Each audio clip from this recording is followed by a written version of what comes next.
स्वागत है आप सभी भावी शिक्षकों का आपके अपने प्लेटफॉर्म पीआरटी एस्पिरेंट पे। जैसा कि आप लोग जान रहे हैं कि अपनी एक सीरीज चल रही है शिक्षण अधिगम की। तो उसमें आज अपना नया चैप्टर शुरू होने वाला है जिसका नाम है क्या, चैप्टर 6, शिक्षण की नवीन विधाएं या उपागम। तो हम लोगों ने इसके पहले शिक्षण विधाएं पढ़ी, शिक्षण के सूत्र पढ़े। उसी से बिल्कुल मिलता जुलता हुआ है। जो जो हेडिंग पढ़ेंगे इसमें वो आप सब लोग, मैं हेडिंग का नाम डालूंगा और आप पहले ही लिखने लगेंगे, क्योंकि हम लोगों ने चीज़ों को समझा है इसलिए। और बहुत अच्छे से लिख पाएंगे क्योंकि आप पुराने लेक्चर पढ़ते हुए आए। तो अब चीज़ों को कैसे हम लोगों को धीमे धीमे, क्योंकि 6 चैप्टर है, टोटल 11 चैप्टर हैं, आखिरी के 2-3 चैप्टर सिर्फ एक एक, मतलब एक एक पेज के हैं। बहुत छोटा सा सिलेबस बचा हुआ है आपका। यही 1-2 चैप्टर हैं जो थोड़े बड़े बचे हुए हैं। तो शिक्षण के उपागम या विधाएं क्या होती हैं, मतलब दृष्टिकोण, कि शिक्षक को किस दृष्टिकोण से बच्चे को पढ़ाना चाहिए। इंग्लिश में हम लोग कहते हैं अप्रोचेस ऑफ टीचिंग। क्या होता है, आप देखते होंगे कि आपके गांव में या शहर में जो प्राइमरी स्कूल होते हैं अभी अभी तक, वो आपने देखा होगा वहाँ अच्छी सुविधाएं नहीं होती हैं। छत भी होगी और टपक रही हो, लाइट की कोई व्यवस्था नहीं, गर्मी इतनी पड़ रही है फिर भी पंखे की भी व्यवस्था नहीं है, पंखा लगा भी है तो लाइट नहीं आ रही है, और टॉयलेट बहुत गंदे पड़े हुए हैं।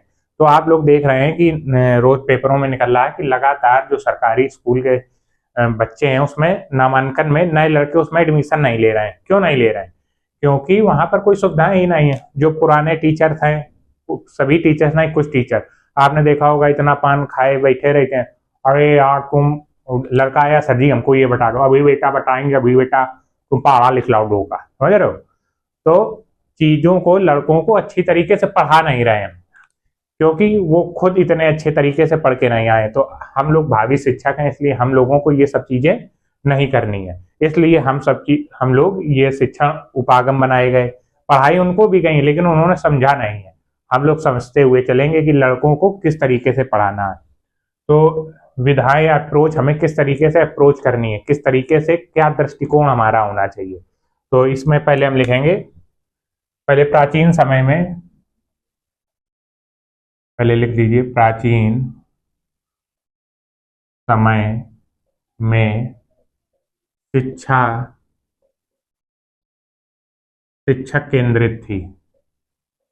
शिक्षक शिक्षक केंद्रित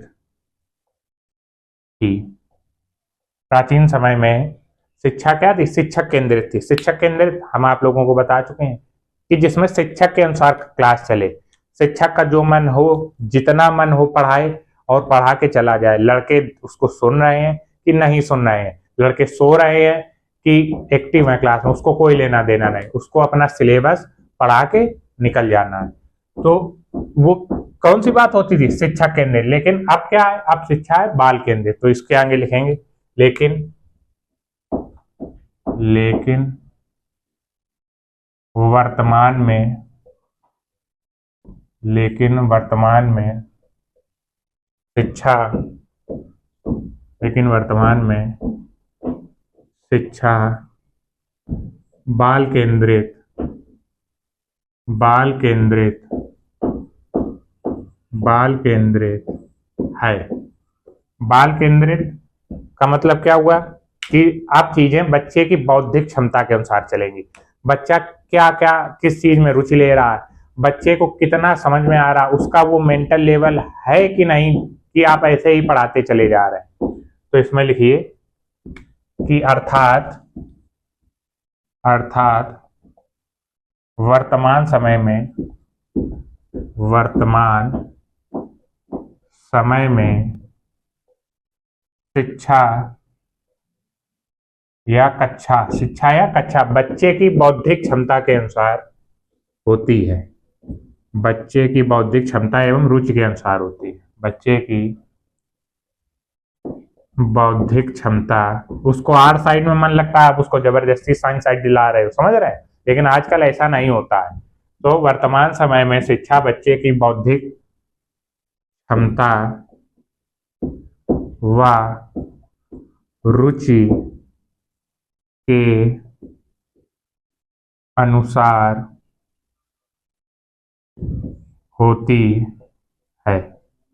तो जब बाल केंद्रित में कौन सक्रिय रहता है? बाल केंद्रित में शिक्षक भी सक्रिय रहता है और बच्चा भी सक्रिय रहता है। दो क्वेश्चन ऐसे पूछे जा सकते हैं कि शिक्षक केंद्रित शिक्षा में, क्या मैंने बोला, शिक्षक केंद्रित शिक्षा में कौन सक्रिय रहता है? ऑप्शन दिए होंगे शिक्षक, दूसरा ऑप्शन होगा बच्चा, तीसरा होगा बच्चे और शिक्षक दोनों, और चौथा होगा इनमें से कोई नहीं। तो शिक्षक केंद्रित शिक्षा में सिर्फ शिक्षक क्या रहता है? सक्रिय रहता है। लेकिन जो दूसरा क्वेश्चन पूछेगा वो आपका अच्छा होगा कि जो छात्र केंद्रित शिक्षा होती है तो उसमें कौन सक्रिय रहता है? इसमें भी सेम ऑप्शन होंगे, पहले पर बच्चा, दूसरे पे अध्यापक, तीसरे में बच्चा और अध्यापक दोनों, तीसरे में चौथे में इनमें से कोई नहीं। तो आप सब लोग क्या लगा के आएंगे? बच्चा, जो कि गलत हो जाएगा। क्या होगा? जो छात्र केंद्रित शिक्षा होती है उसमें अध्यापक भी सक्रिय रहता है और बच्चा भी सक्रिय रहता है। तो ये नोट लगा के लिख दीजिए। इस शिक्षण प्रणाली में, इस शिक्षण प्रणाली मतलब छात्र केंद्रित शिक्षा में, इस शिक्षण प्रणाली में बच्चा एवं शिक्षक दोनों सक्रिय रहता है। बच्चा एवं शिक्षक, बच्चा एवं शिक्षक दोनों सक्रिय मतलब एक्टिव रहते हैं। एक्टिव कैसे? हम जब बच्चों की रुचि के अनुसार पढ़ाते हैं, मान लो कहानी सुना रहे हैं, बच्चों को कहानी सुनने में मजा आता है, हम लोग छोटी क्लास को पढ़ाएंगे तो छोटी क्लास का ही उदाहरण देते हैं।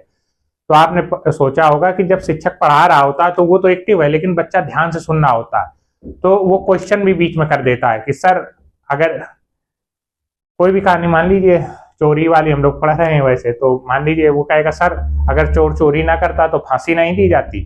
तो मतलब बच्चा एक्टिव है, आपकी बात सुन रहा है, उसने एक नया क्वेश्चन बनाया, आपने क्वेश्चन नहीं पूछा था उससे, बच्चे ने आपसे क्वेश्चन पूछा, तो आप भी एक्टिव रहे और बच्चा भी एक्टिव रहा। लिख लीजिए। इसलिए बच्चों को पढ़ाने के लिए कुछ निम्न विधाएं हैं। इसलिए इसलिए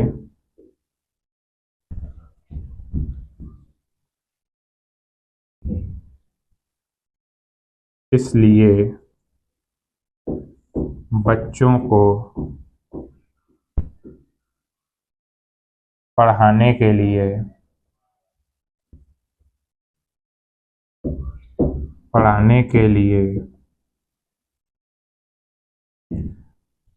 अनेक नई विधाएं मतलब अप्रोच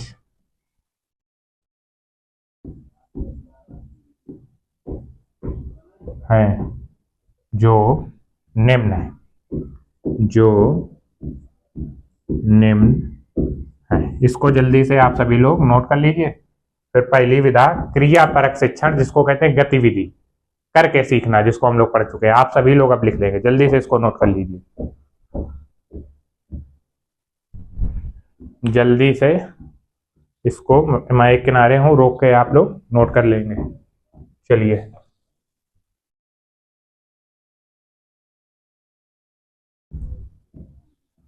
अब क्रियापरक शिक्षण डाल लीजिए। क्रियापरक शिक्षण,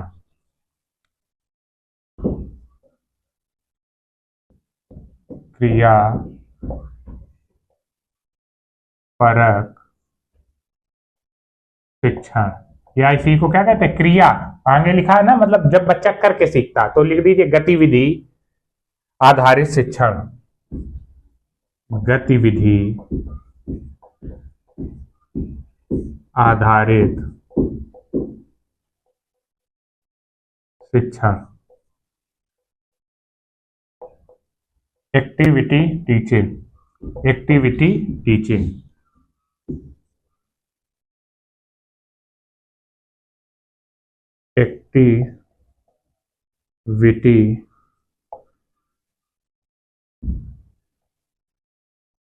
एक्टिविटी टीचिंग।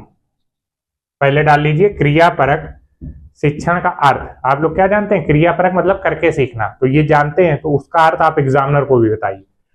तो पहले हेडिंग क्या डालेंगे? क्रियापरक शिक्षण का अर्थ। क्रियापरक शिक्षण का अर्थ। क्रियापरक शिक्षण का अर्थ क्या होता है? क्रिया के माध्यम से ज्ञान देना। शिक्षण है मतलब बच्चा, जब आप उसको करके सिखाएंगे, जैसे साइकिल कैसे सीखता है बच्चा? काम करके सीखता है, चला के सीखता है। तो जब बच्चा खुद किसी समस्या, बच्चे के सामने समस्या आई, अगर आप अध्यापक हैं, अध्यापक ने इस समस्या को सुलझा दिया, तो बच्चा कुछ नहीं सीख पाएगा। समस्या उसको दे दीजिए, समस्या का मतलब सवाल भी हो सकता है, सवाल भी बच्चे के लिए समस्या ही है। तो समस्या से खुद बच्चे को लड़ने दीजिए, तो नए हाथ पैर मारेगा। जैसे साइकिल चलाने में खरोंच लगती है, वो लगती है, लेकिन फिर एक बार जब वो सीख जाता है फिर कभी नहीं भूलता है। तो ऐसे ही क्रियापरक शिक्षण का अर्थ होता है क्रिया के माध्यम से शिक्षा देना। लिख दीजिए, क्रिया के माध्यम से, क्रिया के माध्यम से शिक्षा देना।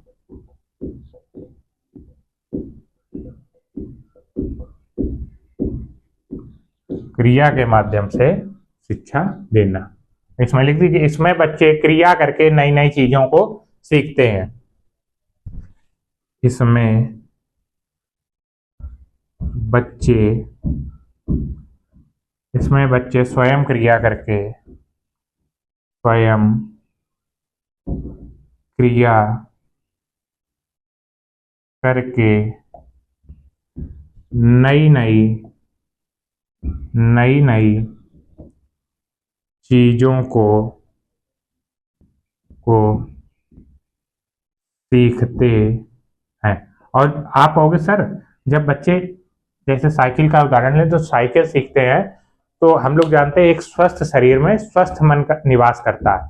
तो जब बच्चे एक्टिविटी करते हैं तो उनका शरीर स्वस्थ रहता है, और जब शरीर स्वस्थ रहता है तो मन ऑटोमेटिक स्वस्थ रहता है। तो इसके माध्यम से बच्चे का शरीर और मस्तिष्क दोनों कार्य करते हैं। इसमें इसमें इसमें इसमें बच्चे के शरीर और मस्तिष्क, शरीर और मस्तिष्क दोनों कार्य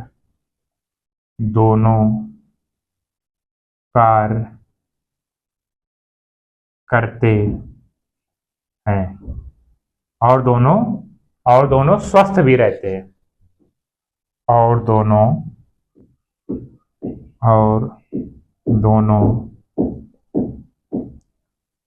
स्वस्थ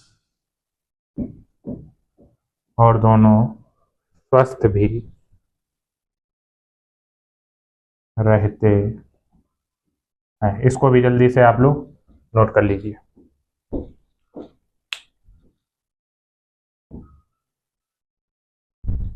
जल्दी से नोट कर लीजिए।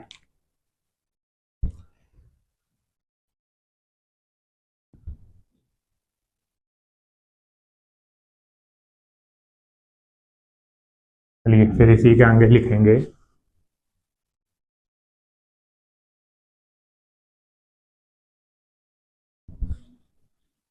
गतिविधि, कुछ आपसे सीधा पूछा जाएगा कि जो गतिविधि आधारित शिक्षण प्रक्रिया है, शिक्षण क्रियाएं हैं, उनका नाम लिखिए। तो जितनी हम लोगों ने किंडरगार्टन, खेल विधि, डाल्टन विधि ये पढ़ी थी, ये सब कैसे हैं? स्वयं करके सीखता है इसमें। तो लिख दीजिए कुछ गतिविधि आधारित शिक्षण विधाएं, कुछ गतिविधि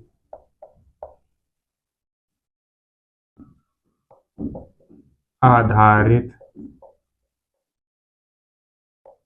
शिक्षण विधाएं, कुछ गतिविधि आधारित शिक्षण विधाएं, कुछ गतिविधि आधारित शिक्षण विधाएं जिसके द्वारा जिसके द्वारा बच्चे आसानी से सीख सकते हैं। बच्चे आसानी से चीजों को सीखते हैं। आसानी से चीजों को सीखते हैं। वे निम्न हैं। वे निम्न है। पहली मॉन्टेसरी विधि कौन सी?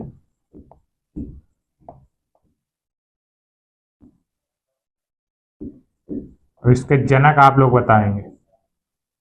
इसके जनक, जनक मतलब इसको किसने बनाया। चलिए दूसरी किंडरगार्टन विधि। किंडरगार्टन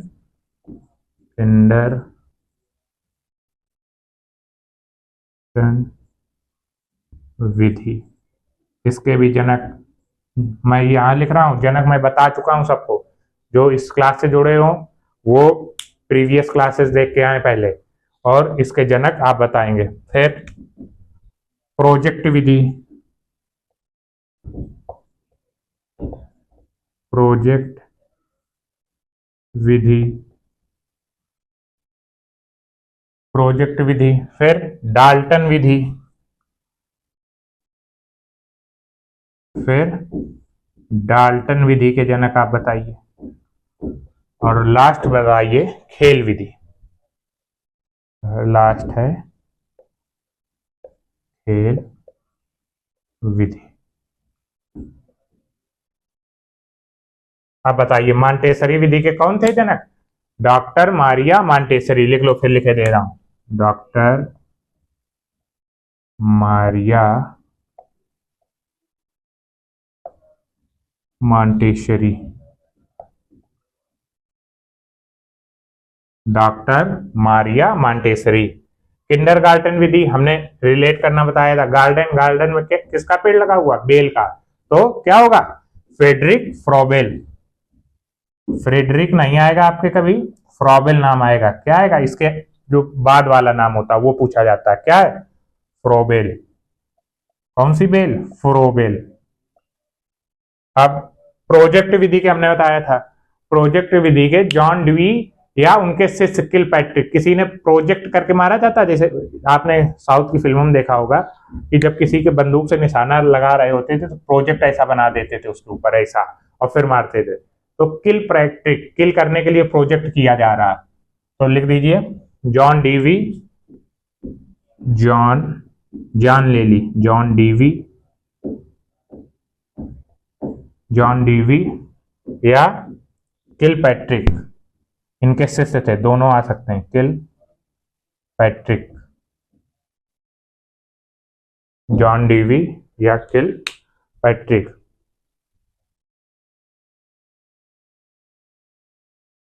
जॉन डीवी या किलपैट्रिक। डाल्टन विधि का बताइए।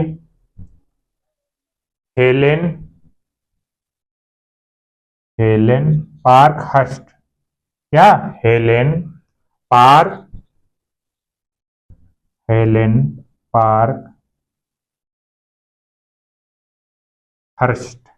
Helen Parkhurst. और खेल विधि के हैं हमने बताया था फ्रॉबेल है या कुक है। कुक ने खेल विधि को बनाया था, फ्रॉबेल ने फेमस किया था। तो कुछ भी पूछ सकता है। एक एलिस्टर कुक थे जो इंग्लैंड की तरफ से ओपनर थे। जो क्रिकेट देखता होगा वो वहां से रिलेट कर सकता है। तो कुक खेल विधि के जनक या फ्रॉबेल ने उसको फेमस किया। अगर कुक ऑप्शन में नहीं है तो फ्रॉबेल लगाएंगे। लिख लीजिए H cold well cook. H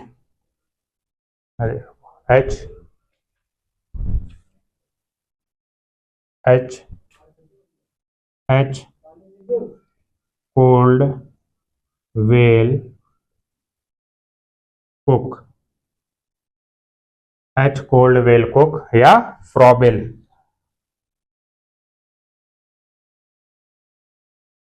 जल्दी से इसको नोट कर लीजिए। मैं एक किनारे हो गया, इसको जल्दी से नोट कर लीजिए।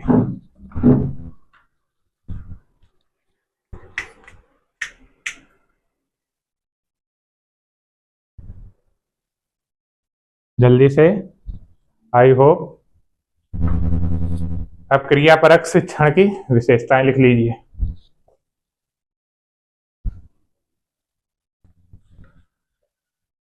अब ये सब आप लोग लिख सकते हैं।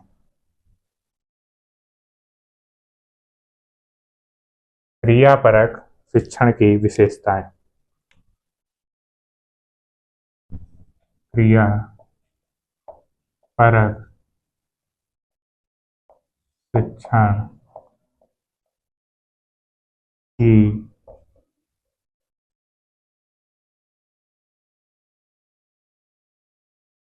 विशेषताएं। क्रियापरक पहली क्या विशेषता होती है? मेन चीज क्या होती है कि यह करके सीखने पर बल देता है। बच्चा इसमें स्वयं करके चीजें सीखता है। तो ये लिख दीजिए। यह यह यह शिक्षण यह शिक्षण विधि करके सीखने पर बाय डूइंग करके सीखने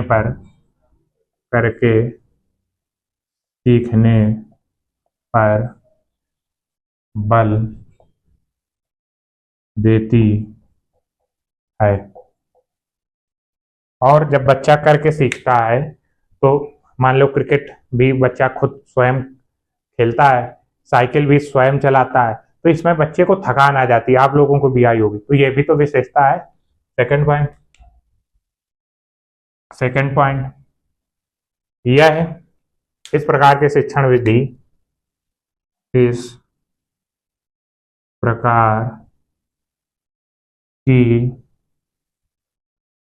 शिक्षण विधि। और फिर हम लोग जब थकान आ जाती तो आराम से रात में नींद आती थी। तो इस प्रकार की शिक्षण विधि से बच्चों में थकान आ जाती है। से बच्चों में थकान आ जाती है। यह शिक्षण विधि कैसी है? बाल केंद्रित है। इसमें बालक केंद्र में रहता है। ये भी एक विशेषता है। यह शिक्षण विधि यह शिक्षण विधि यह शिक्षण विधि बाल केंद्रित यह शिक्षण विधि बाल केंद्रित है। इस शिक्षण विधि में पुस्तकों का महत्व कम होता है। जब आप करके सीख रहे हैं तो वहां पुस्तक उतना महत्व नहीं देती है। पुस्तक से रटाया नहीं जाता है या आपको चीजें बोल बोल कर नहीं लिखाई जाती हैं। आप स्वयं करके सीख रहे होते हैं। तो इस शिक्षण विधि पर पुस्तकों पर कम बल होता है। इस शिक्षण विधि में इस शिक्षण विधि में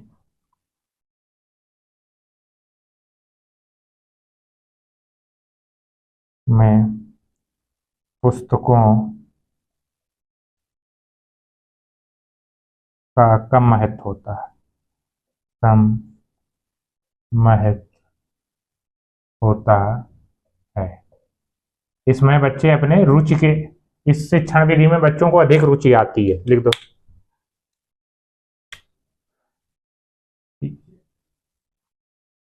इस शिक्षण विधि में बच्चों को अधिक रुचि आती है। इस शिक्षण विधि में बच्चों को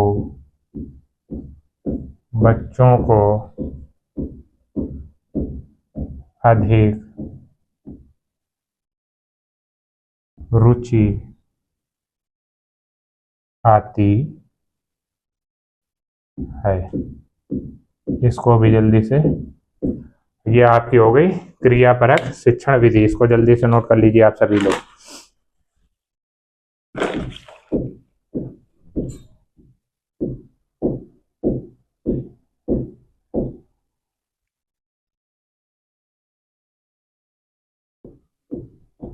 चलिए अब नेक्स्ट लिखिए बाल केंद्रित शिक्षण उपागम। जल्दी से नोट कर लीजिए, बाल केंद्रित शिक्षण उपागम, चाइल्ड सेंटर टीचिंग अप्रोच। और ये बहुत इंपॉर्टेंट थी, क्रियापरक। बाल केंद्रित शिक्षण उपागम, बाल केंद्रित में भी आप समझ गए होंगे, यही सब चीजें बाल केंद्रित में लिखनी है।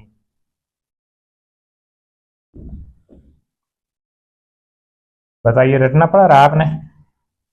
जिसको नहीं कहते मर्म पकड़ लिया शिक्षण अधिगम का, सब चीजें आपको एक बार, एक चीज ऐसी चीज नहीं होती कि एक ऐसी कोई चीज पता चल जाती जिससे, जैसे हम लोग कुंडली में अगर आप ज्योतिष वाले बन जाए तो कुंडली मिल जाए, कोई भी कुंडली मिल जाए आप देख लेते हैं, सब बता देते हैं जीवन। ऐसे ही आपको शिक्षण अधिगम भी लगेगा या सामाजिक विज्ञान की, एक चीज पकड़ में आ गई अब हम लिखते चले जाएंगे, वही है। लिख दीजिए बाल केंद्रित शिक्षण उपागम।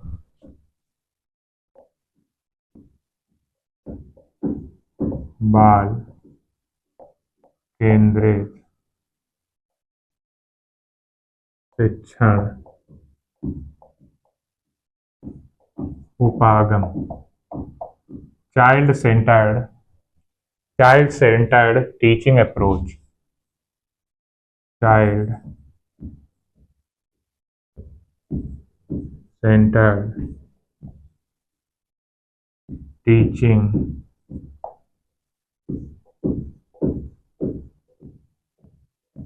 अप्रोच। इसमें क्या है, जैसे नाम ही जैसा है, बाल केंद्रित, मतलब इसमें जो शिक्षा या शिक्षा दी जाएगी वो बालक को केंद्र में रख के दी जाएगी, बालक की रुचि के अनुसार, बालक की बौद्धिक क्षमता के अनुसार। तो लिख दीजिए बाल केंद्रित शिक्षण में बाल केंद्रित शिक्षण में, बाल केंद्रित शिक्षण उपागम का क्या मतलब है कि जो टीचर की है उसकी दृष्टि कैसे हो, बालक केंद्रित हो, उसके मन में बालक की चीजें हो, कि बालक को कैसे सिखाया जाए, बालक की कैसे रुचि पता की जाए, कि उसको आर्ट साइड में मन लग रहा, क्रिकेट में मन लग रहा, कि साइंस पढ़ने में मन लग रहा। जबरदस्ती नहीं उसको कि साइंस ही पढ़ना है तुमको, कि समाज में साइंस का एक वो है कि अच्छा साइंस साइड हो, जैसे पहले था, अब तो उतना नहीं है, जबरदस्ती बच्चों को साइंस साइड पढ़ाया जाता था, तो वही वाला है। तो बाल केंद्रित शिक्षण में बालक को शिक्षा, बालक मतलब बच्चों को शिक्षा, बालक को शिक्षा बच्चे को केंद्र बिंदु में रखकर दी जाती है, बच्चे को केंद्र में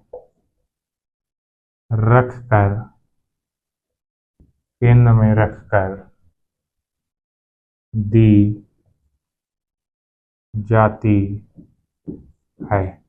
क्या किया जाता है, बाल केंद्रित शिक्षण में बच्चे की शिक्षा है वो बच्चे को, इंक डाल लूँ आप तब तक लिखिए, केंद्र में रखकर दी जाती है। मतलब इसका पाठ्यक्रम, मतलब जो शिक्षक पढ़ाएगा या जो किताबों में होगा वो कैसा, बच्चे की बौद्धिक क्षमता कैसी है उसके अनुसार रखा जाता है।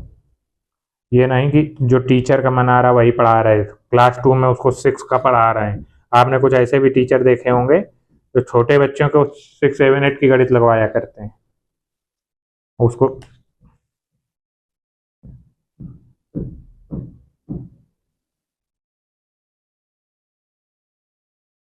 अर्थात पाठ्यक्रम का निर्माण, अर्थात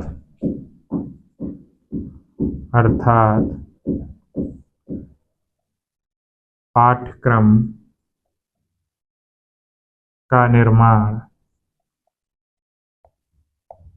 बच्चे की बौद्धिक क्षमता, पाठ्यक्रम मतलब सिलेबस, पाठ्यक्रम मतलब सिलेबस जो आप पढ़ने वाले हैं, पाठ्यक्रम का निर्माण बच्चे की क्या मेंटल लेवल है, बौद्धिक क्षमता, मतलब कि वो इतना कठिन चीज समझ पाएगा कि नहीं। आपने कठिन कठिन चीजें मैथ में डाल दी हैं और उसका भी मेंटल लेवल उतना परिपक्व है नहीं, उतनी मैच्योर है नहीं, तो वो चीजें समझ पाएगा? कहोगे नहीं सर समझ पाएगा। तो किस मेंटल लेवल के लड़के किस क्लासरूम में बैठे हैं, उनके अनुसार किताबें डिजाइन की जाए, उनके अनुसार सिलेबस डिजाइन किया जाए, वही लिखना है। तो अर्थात पाठ्यक्रम का निर्माण बच्चे की बौद्धिक क्षमता व कक्षा के वातावरण के अनुसार व कक्षा के वातावरण के अनुसार निर्धारित किया जाए, के अनुसार निर्धारित किया जाए किया जाता है, लिख लीजिए, किया निर्धारित किया जाता है।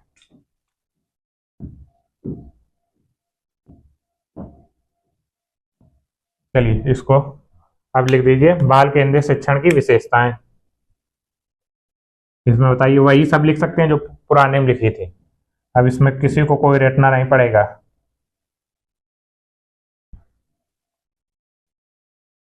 शिक्षण की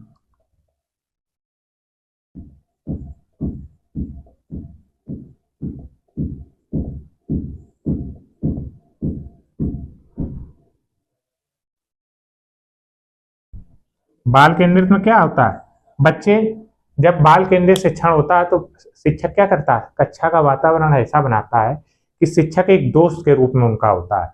तो बच्चे अपनी बात तुरंत आके कहते हैं कि सर जी इनने ये किया है, सर जी ये हमको मार रहे हैं, या सर जी हमको ये पढ़ना है, सर जी आज हमको ये खाना है। तो इसमें बच्चे अपनी बात रख पाते हैं, अपनी तकलीफ शिक्षक को बता पाते हैं। तो लिख दीजिए, बच्चों को क्या विशेषता है, बच्चों को अपनी बात बच्चों को अपनी बात बच्चे अपनी बात को बता पाते हैं। ये लिखिए, बच्चे अपनी बात को बिना आसानी से बता पाते हैं। बिना आसानी नहीं मतलब बिना हिचक के या बड़ी आसानी से बच्चे अपनी समस्याओं या अपनी बात को, ऐसे लिखिए, बच्चे अपनी समस्याओं या अपनी बात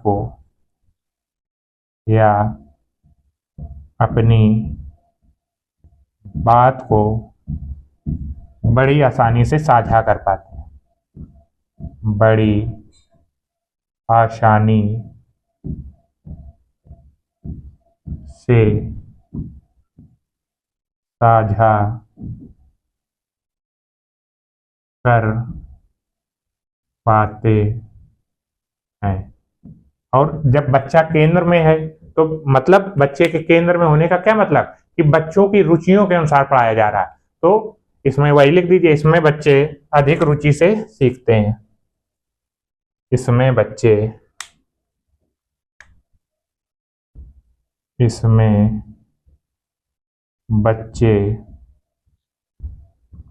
अधिक रुचि से,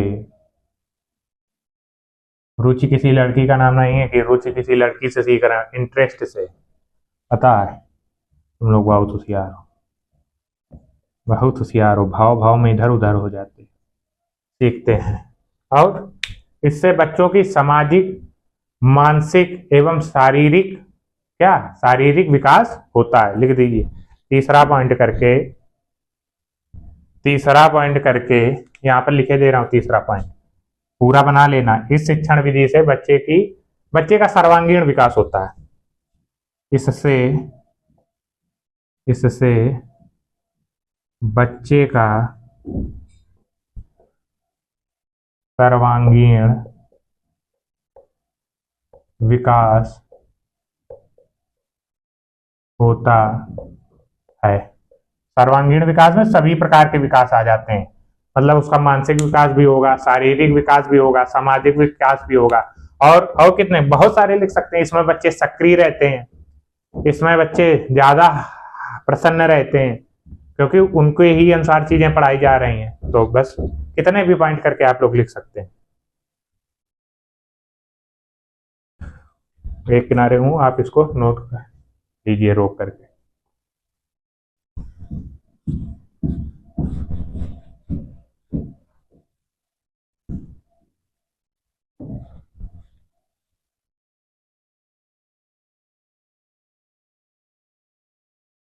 अब सीधा पूछा जाएगा आपकी बाल केंद्रित शिक्षण प्रविधियां कौन कौन सी हैं, कौन कौन सी हम लोग ने पीछे पढ़ी हैं इसी में। वही लिख दो, बाल केंद्रित शिक्षण प्रविधियां, बाल केंद्रित शिक्षण प्रविधियां प्रविधियां कौन कौन सी हैं? बाल केंद्रित, जिसमें बालक केंद्रित रहता, कौन कौन सी विधि पढ़ी बताइए। नंबर 1 खेल विधि, नंबर 2 किंडरगार्टन विधि, नंबर 1 और इसके जनक भी लिख देना आप लोग, अब हम नहीं लिखेंगे। खेल विधि,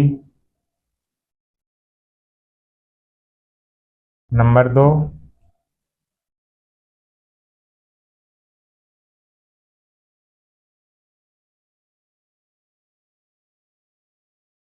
किंडरगार्टन विधि, नंबर 3 डाल्टन विधि,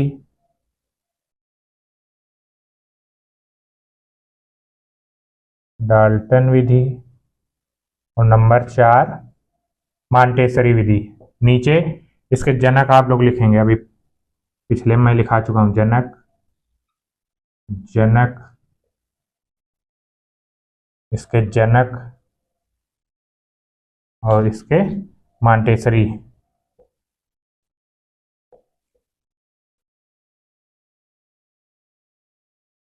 इसके भी जनक। चलिए इसको भी मैं एक किनारे होके आप लोग जल्दी से नोट कर लीजिए। इसको गोले में और बंद कर देना। बादलों से ऊंची उड़ान की, बादलों में बंद किया करो।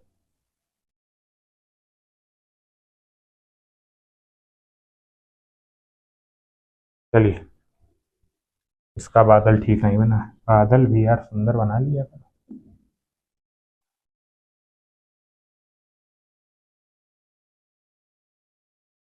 ठीक है। अब तीसरा, रुचिपूर्ण शिक्षण उपागम, रुचिपूर्ण शिक्षण उपागम, इंटरेस्टिंग टीचिंग अप्रोच।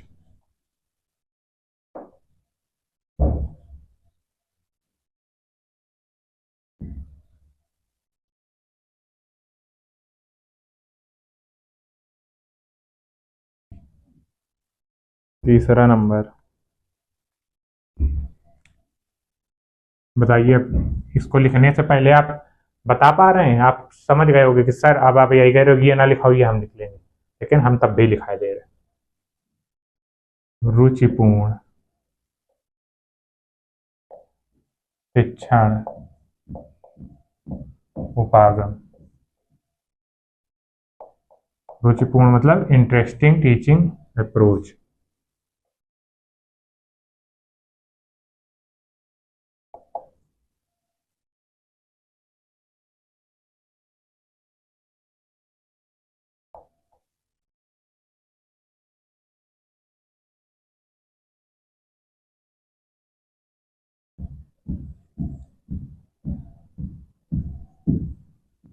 चलिए पहले डाल लीजिए रुचिपूर्ण शिक्षण, रुचिपूर्ण शिक्षण का अर्थ। हेडिंग ऐसे ही बनाया करिए, उठाया करिए अपने मन से।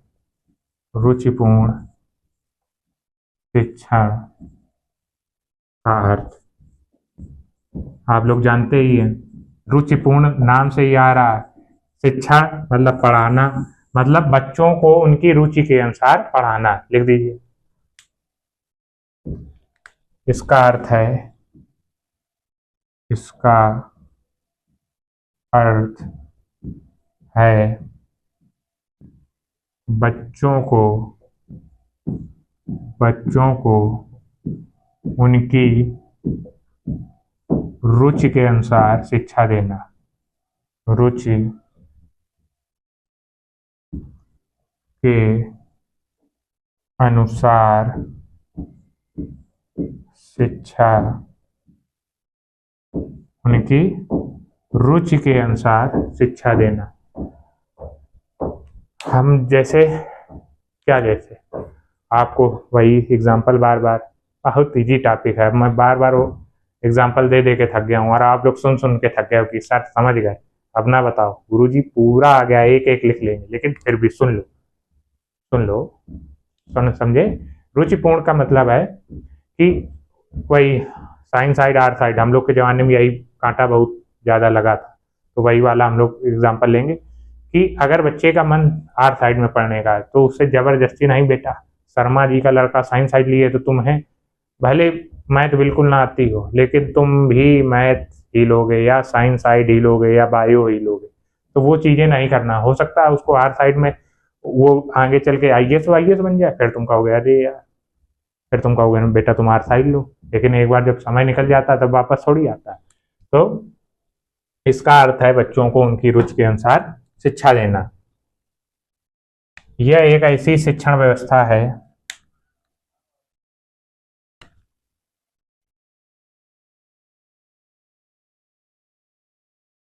यह एक ऐसी शिक्षण व्यवस्था है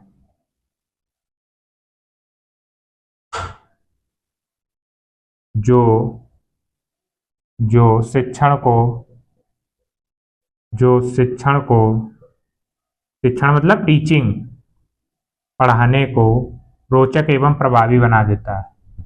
टीचिंग को रोचक एवं प्रभावी बना देता है। यह एक ऐसी शिक्षण प्रक्रिया है जो शिक्षण को रोचक एवं प्रभावी बना देता है। और जब बच्चे की रुचि के अनुसार, किसी की भी रुचि, जैसे आपका भले कितना पेट भरा हो, लेकिन आपके अगर मनपसंद मिठाई आ जाए तो आप खा लोगे। तो किसी को कितना भी नहीं आता हो, लेकिन अगर उसको रुचि के अनुसार पढ़ाया जाएगा तो वो पढ़ेगा। तो जो अपनी सरकार का उद्देश्य है, या जितने भी सब जगह सरकारें हैं पूरे ब्रह्मांड में, पूरे विश्व में, तो उनका यही उद्देश्य है कि शिक्षा सभी तक पहुंचे। तो शिक्षा सभी तक कब पहुंचेगी? जब उनकी रुचि के अनुसार पढ़ाया जाएगा। उनको मैथ नहीं अगर आ रही तो जबरदस्ती मैथ नहीं पढ़ानी है। तो ये जो अब आगे लिख दीजिए इसी को कि और शिक्षा को सभी तक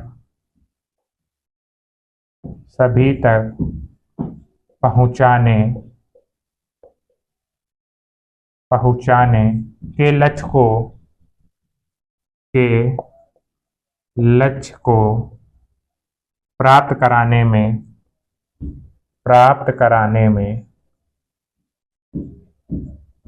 सहायक है, हेल्पफुल है। सहायक, कौन सा आयक? आयक आयक नहीं, सहायक, हेल्पफुल है। मतलब जो सरकारों का या माँ बाप भी होते हैं, जो आपने देखा वो अनपढ़ होते होंगे, वो भी चाहते हैं कि मेरा लड़का पढ़ जाए। सरकार भी चाहती है कि सभी साक्षरता 100% हो जाए। तो वो तब कब होगी? जब उनके जो बच्चे हैं उनकी रुचि के अनुसार, अगर वो खेल खेल में सीखना चाहते हैं तो आप उनको खेल खेल में पढ़ाइए। ऐसे नहीं बेशरम का डंडा ला के मारा 2-3, अरे आओ तुम कैसे नहीं पढ़ते हो, वो उस समय तो पढ़ लेगा, उसके बर्तन छप गई, उस समय पढ़ लिया, लेकिन अगले दिन से गायब। स्कूल से पता, घर से पता लगा कि बस्ता लेके आ रहा, पैर छू के आराम से आशीर्वाद दो, स्कूल जा रहे, स्कूल गया नहीं, बीच में गोली खेल रहा, क्रिकेट खेल रहा, मम्मी पापा भी को नहीं पता, शिक्षक को भी नहीं पता। तो और जब जब स्कूल में ही खेल खिलाया जाएगा तो वो टाइम से पहले स्कूल जाने की कोशिश करेगा कि यार कितनी जल्दी टाइम हो स्कूल का, हमें स्कूल में मजा आता है। समझ गए?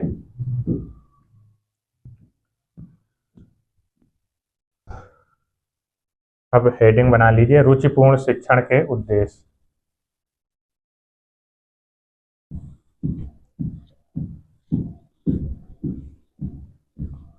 रुचिपूर्ण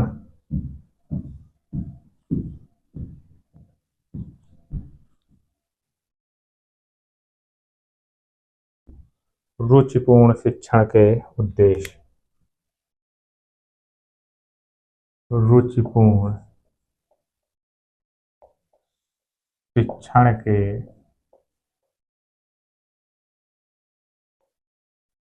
उद्देश्य। क्या ऑब्जेक्टिव्स हैं, क्या विशेषताएं हैं, क्या उद्देश्य हैं उनके। पहला पॉइंट, रुचिपूर्ण का क्या मेन उद्देश्य क्या होता है कि सबसे पहले तो स्कूल अच्छा किया जाए, स्कूल की व्यवस्था अच्छा किया जाए, सुंदर बनाया जाए, जिससे बच्चे देख के ही आए कि हमारा स्कूल कितना अच्छा है। एसी भी लगी हुई है, पंखे भी लगे हुए हैं, पीने को साफ पानी है, टॉयलेट जो रूम बने हुए हैं वो बहुत अच्छे हैं। तो बच्चे को वहाँ हर खेल की सुविधाएं हो, टीवी डिजिटल पढ़ाया जाए तो बच्चे अपने आप से आएगा। तो पहले ये लिख देंगे, स्कूल का वातावरण, स्कूल का वातावरण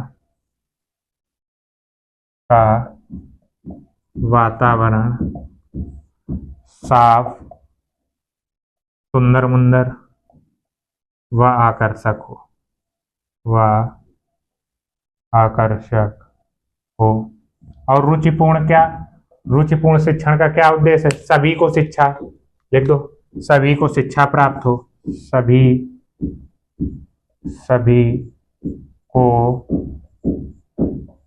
को शिक्षा प्राप्त हो और बच्चे का सर्वांगीण विकास हो। विकास करना तो सब शिक्षण का उद्देश्य है। तो ये 2-3 लाइनें तो आपको सब में लिख देनी है कि सभी बच्चों का विकास हो, बच्चे का सर्वांगीण विकास हो, बच्चों का सर्वांगीण विकास हो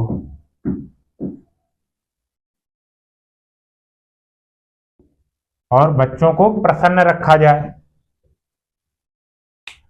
चौथा क्या, बच्चों की रुचि के अनुसार क्यों पढ़ाओगे? जब आपके मन की चीजें होती हैं तो आप खुश रहते हो ना। तो ऐसे ही बच्चों को प्रसन्न रखना, इसका उद्देश्य क्या है? बच्चों को प्रसन्न रखना। और लास्ट पॉइंट आज का कि और क्या है, रुचिपूर्ण कि अध्यापक जो है वो बच्चों के साथ मित्रवत व्यवहार करे। अध्यापकों का बच्चों के साथ मित्रवत व्यवहार, अध्यापकों का बच्चों के साथ मित्रवत व्यवहार। तो आज इतना ही रखते हैं, ये भी बहुत इंपॉर्टेंट है। तो चीज़ें आई होप आपको समझ में आ रही हो और जितना यहाँ पर पढ़ाया जा रहा होगा वो आपको कहीं ना कहीं हेल्पफुल होगा। आप चीज़ें समझ पा रहे होंगे, आपकी जो सोचने की क्षमता है उसका विकास हो रहा होगा और आप चीज़ें कैसे पढ़ानी है, कैसे खुद पढ़नी है, कौन से टॉपिक से कौन सी चीज़ हमारे सुपर टेट और टेट में पूछी जा सकती है। हमको यहीं का शेर नहीं बनना है कि डीएलएड में हमको 98% ला के वो झंडा गड़ाना और टेट और सुपर टेट में डब्बा गोल है। नहीं, हमारा डीएलएड करने का और टेट सीटेट करने का ये तो मोटिव है कि बच्चे अच्छे से पढ़ें, लेकिन उससे बड़ा मोटिव पहले हम लोग का यही रहता है, क्योंकि यहाँ पर ज़्यादातर मध्यम वर्गीय या गरीब वर्ग के लड़के आते हैं कि किसी तरीके से एक सरकारी पद हासिल किया जाए। तो आपको सरकारी पद हासिल करने के लिए एग्ज़ाम क्रैक करना होगा। तो चीज़ें ऐसे पढ़ते चलिए कि आपका एग्ज़ाम जो टेट और सुपर टेट है, जिससे आपको नौकरी मिलेगी, जिससे आपको 50-60 हज़ार वेतन प्रति महीने मिलेगा। क्योंकि जब आर्थिक संपन्नता आती है तभी आदमी दूसरे की मदद कर पाता है। तो वो सब ईश्वर करे आपको सब चीज़ें मिले। धीमे धीमे चीज़ें और आगे अच्छे होंगी। और आई होप आपको क्लास कैसी लगी, अच्छी लगी हो तो अपने दोस्तों को शेयर करिए और लाइक शेयर सब्सक्राइब हमें नहीं कहना है, क्योंकि आपका ये अपना चैनल है, जो मना है वो करिए। बहुत बहुत धन्यवाद। राधे राधे।